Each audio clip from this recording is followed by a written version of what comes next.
I'm Julie Derrick, and I own JD's Shoe Repair in North Portland. I'm a cobbler. I always had in the back of my mind this vision of myself with shoes, working on shoes and taking care of them and making them. I was about to turn 40, and I figured that I should either pursue this dream or let it go. So I didn't want to let it go. And I was doing research through the library. The library has a lot of shoe repair books and things that are about shoes, and I would pick up shoes in free boxes and take them apart and just to see how they're made.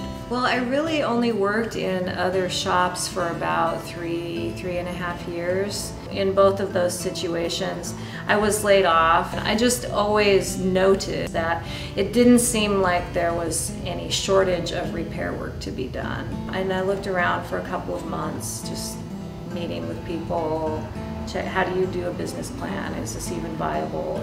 Just within the first month, the shop was paying its own expenses. And it just grew. It really grew and grew. And I was outgrowing my space, and then the new physical location opened up to me. When I was making the decision to move into this new space, I, of course, sat down with Sanford from Microloan Services of Oregon. That's what they do, is provide you with this one-on-one kind of counseling. With the microloan, I was able to, do the improvements to my space and whatnot, and get my workshop up to where it needed to be to handle the volume, to hire people. So everybody works part-time. All in all, there's 5 different people who come in on a regular basis. And all of a sudden, my business literally overnight went up 300%.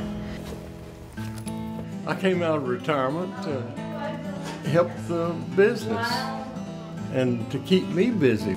I got my start in shoe repair in my daddy's shoe shop back in the 30s. I just think it's important to know what she's trying to do and what she is doing. She's giving people jobs, and it's a skill that can last you all your life too. I've never drawn an unemployment check in my life. I could go anywhere and get a job. My plan is to work till I die if I can.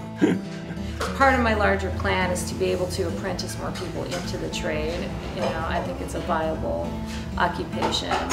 But I'd like to provide some basic health insurance for myself and my crew. As an employer, that feels important to me.